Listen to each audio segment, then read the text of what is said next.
자, 이제 55-2를 보면은 짧은 꿈인데 이런 것이 참 어렵죠. 정말 어려워요. 자, 특이하게 생긴 기계를 봐. 여기까지만 보면 기계만 덜렁 보여요.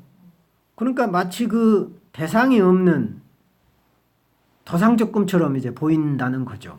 그래서 끝까지 읽어봐야 돼요. 특이하게 생긴 기계를 보는데 그 기계만 보는 걸로 끝나는 것이 아니라 뒤에 내가 나와요, 주체가. 그리고 그 기계를 내가 어떻게든 써야 된다라는 얘기를 해요. 그러니까 주체와 대상이 분명하게 이제 나와버려요. 근데 그렇지 않고 기계에 대한 생각만 하거나 기계에 대한 것만 이렇게 묘사가 돼 있다 그러면은 내가 안 나오니까 상당히 문제가 되고 그때는 이제 주체 대상 해석하기 이제 좀 달라질 수 있는데 거기 보세요. 특이하게 생긴 기계를 보는데 잡초를 뽑는 새로운 장치죠. 이 얘기는 뭐냐면 이제 이런 생각을 해볼 수가 있어요. 아, 이제 새로운 것이 옛날 것하고 다른 것이 아니라 다른 기계하고 다른 거예요. 여기서는 지금. 그렇죠. 그러니까 이 한 번도 본 적이 없는 거예요. 그러니까 잡초를 제거하는 기계를 봤는데 이 사람은 다른 데서 보고 잔디 깎는 기계라든가 이런 걸 쭉 봤는데 그런 형태의 기계 같으면 얼른 알아보겠는데 그런 형태의 기계가 아니고 정말 특이하게 생겼는데 이 잡초를 깎는 거라는 거죠. 그런 거예요. 그러니까 잡초를 제거하는 방식이 다르거나 아니면은 특이하게 잡초를 제거하는 거예요. 일반 다른 이전에 나왔던 그런 방식하고는 달리. 만약에 이 잡초를 깎는 또 뽑는 그런 기계가 융의 분석 방식이라면 그 융의 분석 방식은 프로이드라든가 아니면 다른 사람들 분석 방식하고는 상당히 다르다. 그걸 암시해요, 지금. 전혀 다른 잡초 뽑는 방식의 기계를 본 거죠. 어찌 보면 분석 작업에 대한 정말 새로운 아니면 자기가 생각은 분석은 이럴 거다. 혹은 상담은 이런 걸 거다라고 했는데 전혀 아닌 거죠. 되게 융심리학에 많이 그런 경향이 있죠. 생김새가 말로 표현하지 못할 만큼 아주 정말 기이하게 생겼어요. 융심리학을 굳이 맞출 수는 없지만 이제 굳이 맞춰 본다면 이제 융심리학이 굉장히 신비적인 측면도 있다고 막 그런 얘기를 많이 하잖아요. 신기해요. 그러나 꿈속에서는 그 기이하고 신기하고 이상하게 생긴 거를 꼭 이용해야 돼요. 그 얘기는 이것이 없으면 안 된다는 거죠. 뭐죠? 생명과 직결되어 있어요. 자, 여기 보이지 않지만 내가 살기 위해서는 단순히 내가 이 기계를 이용해서 이득을 취하고 잡초를 제거하는 그런 목적이 아니라 생명과 연계되어 있는 거예요. 이 기계를 써야만 내가 산다는 거예요, 사실은. 그러기 위해서는 잡초도 제거해야 되고. 그래서 보면 환자는 어떤 새로운 형식이에요. 뉴 디바이스. 새로운 디자인이죠. 그러니까 새로운 디자인으로 된 잡초를 제거하는 기계를 이제 발견을 하죠. 보는 거예요. 이전과는 전혀 다른 새로운 방식이 그에게 요구되고 있어요, 지금. 옛날에 생각했던 방식, 융의 방식일 수도 있고, 또 아니면 이것이 이제 그 잡초 깎는 게 자기 자신이라면, 이전의 방식으로 잡초를 깎았다면, 그죠? 만약에 이전의 방식으로 자기 자신을 회개하고 반성했다면, 이제는 전혀 다른 방식으로 자기를 돌아봐야 된다는 거죠. 이전의 방식도 자기도 돌아보고 나름대로 반성하고 했을 거 아니에요. 근데 그런 방식은 통하지 않는다는 거예요. 그러니까 잡초를 이전에도 제거했어요. 그러니까 자기 나름대로의 자기가 가지고 있는 잡초가 뭔지 알아요. 나름대로. 그건 의식적인 잡초죠. 그럼 그런 의식적인 자기 단점이라든가 이런 것은 나름대로 제거하고 반성하고 나름대로 성실히 살아왔던 것 같아요. 이분은. 근데 정말 무의식 속에 있는 잡초는 모르거든요. 그 얘기를 하는 거예요. 전혀 새로운 방식의 기계만이 무의식 속에 있는 전혀 알지 못한 잡초를 제거하거든요. 그래서 이제 새로운 방식이 요구되는 거예요. 우리는 대개 보면 내 잘못은 내가 아는지 알아. 몰라요. 그 새로운 방식은 말로 설명할 수 없는, 즉 의식적으로는 도저히 이해할 수 없는 작동 방식이에요. 무의식적인 방법으로만 그 기계를 돌릴 수가 있어요. 의식적인 방법으로는 아무리 해도 안 돼요. 내가 알고 있는 방식, 이전에 배웠던 방식으로 안 되는 거죠. 그래서 자신에게 익숙한 이전의 방식과는 전혀 다르게 다가오는 무의식의 실체죠. 그 무의식의 실체는 꿈에서는 정말 귀한 기계예요. 이 왜 기계일까? 기계는 정말 정교하기도 하고 굉장히 어떤 그 룰이 분명히 있잖아요. 무의식이 그래요, 사실은. 이제 그 무의식을 어쩌면 락강은 이제 무의식은 어떤 이제 언어가 어쩌는 무의식적인 체계를 갖고 있다라고까지 얘기를 했잖아요. 너무 언어로 한정지은 게 문제지만 하여간 그런 어떤 무의식 나름대로의 정교한 체계가 있단 말이죠. 그것을 기계로 본 거죠. 정교한 무의식이 갖고 있는 우리 정신분석 그러잖아요. 지금 우리 꿈분석도 너무 정교하잖아요. 그러니까 너무 정교해서 못하는 거예요. 지금 이 세계에 못 들어가는 거예요. 지금. 그래서 그는 여전히 무의식을 다루는 정신분석 과정을 마치 기계를 다루는 그런 과학이잖아요. 일종의 정신과학. 기계를 다루는 방식으로 이해하는 것 같습니다. 그래서 분석을 통해 새로운 방식을 발견했는데 그것은 이전에 축적된 그림자적 성향들이죠. 이게 잡초죠. 일종의 이게 컴플렉스입니다.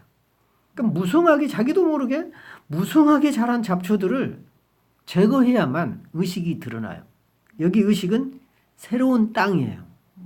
어떤 모성으로 보기보다는 어쩌면은 그동안 감추어진 보지 못했던 부분들 이제 이런 것들이 드러난다. 그 땅은 어쩌면은 보이지 않는 땅, 어쩌면 보이지 않는 무의식 이것이 이제 드러나게 되는 이제 현상인 거죠. 그래서 새로운 기계를 현장에 적용하는 것은 그가 즐겨하는 방식인 거예요. 그래서 어찌 보면은 꿈은 꿈꾸니의 성향과 자질을 활용하여 새로운 시도를 하도록 촉구하고 있어요. 이것은 분명히 이용해야 되겠다. 현장에 적용해야 되겠다. 어플라이. 써먹어야 되겠다 하는 적용한다는 얘기는 뭐냐면 나름대로 이 사람은 그 정신분석에 대해서 100% 신뢰하지 않지만 어느 정도 이제 그 방해 요소를 제거하고 쉬었다가 다시 오면서 이제는 잡초를 제거할 그 어느 정도의 마음의 준비가 이제 돼 있다. 그렇게 볼 수가 있어요. 그래서 이제 보면은 이제 꿈 분석 기호 3항으로 보자면 이제 나가 되는 거죠. 꿈자가 되는 거죠. 목표가 뭐냐? 대상과 목표가 뭐냐? 잡초예요. 잡초를 제거하는 거예요. 이게 목표인 거예요. 컴플렉스를 제거하는 거죠. 그럼 그 제거하기 위해서는 뭐가 필요해요? 정신분석이 필요한 거죠. 이게 기계인 거죠. 이게 전혀 새로운 기계예요. 이게 전혀 새로운 기계. 그리고 이것은 또 분석가일 수도 있고, 그리고 이것은 정말 신비한 거다. 그리고 이것은 어떤 무의식의 원리일 수도 있고요. 이 기계가. 무의식의 어떤 작동 원리일 수도 있고. 그래서 어쩌면은 나라고 하는 존재는 새로운 발견을 추구하는 새로운 차원으로 들어가고자 하는 나. 이게 기호인 거예요. 뭔가 무의식의 세계를 갈망하는 나. 이게 기호인 거예요. 단순히 나가 아니라. 이게 이제 기호가 되겠죠. 그리고 목표라고 하는 것은 이제 뭔가를 내가 있으면은 이제 뭔가 갈망하는 듯한 그림이 그려지겠죠. 초상화처럼. 그렇죠. 그리고 저쪽 건너편에는 숲이 우거지거나 큰 바다가 보이겠죠. 깊은 바다를 내려다보고 있는 데가 되겠죠. 그래서 어쩌면 바닷속 내용이 어쩌면 목표 대상이 될 수 있을 겁니다. 그리고 이제 해석체는 내가 저기를 어떻게 저 바닷속을 들어갈까? 잠수복을 입고 들어갈까? 아니면은 전문가를 동원해서 같이 가자 그럴까? 이제 여러 가지 생각을 하게 되겠죠. 그게 이제 해석항, 또 이제 해석체가 될 겁니다. 그래서 무의식의 의식화다. 이것을 이제 다른 방향으로 볼까요? 잡초 제거기를 1항으로 볼 수도 있어요. 잡초 제거기가 주체가 돼서 만약에 잡초 제거기가 주체라면 그것은 꿈자를 대상으로 하겠죠. 꿈자를 대상으로. 그래서 꿈자는 잡초와 컴플렉스. 그러니까 다시 말하면 잡초는 그런 이제 꿈자가 이 대상이 되면 잡초는 꿈자에 속한 거기 때문에 대상의 영역에 들어가겠죠. 잡초는 꿈자 거니까. 그래서 제거하는 기계를 주체로 본다면 왜 내가 이것을 봤냐면 주체라기보다는 여기서는 기호예요. 예를 들어서 우리는 기호학으로 이 꿈을 분석하면 이렇게 해야 될 겁니다. 아마. 주체로 분석을 할 때는 심리학적인 거예요. 근데 기호학으로 볼 때는 덜렁 하나 있는 처마 밑에 있는 그 잡초 제거기가 탁 보여요. 그게 기호인 거예요. 이제 이해가 가시죠? 기호학과 심리학의 분석 차이를. 그러면 그 기호로 돼 있는 그 이미지가 초상화와 같은 그 이미지가 뭘 목표로 하고 있어요? 자기를 써줄 사람. 그 기계를 쓰고 놀랍고 감사하고 아 이건 나가 빨리 써봐야지라는 사람을 찾고 있을 거 아닙니까? 그래서 꿈자하고 그럼 그 꿈자가 갖고 온 게 잡초고 결국은 이제 컴플렉스인 거죠.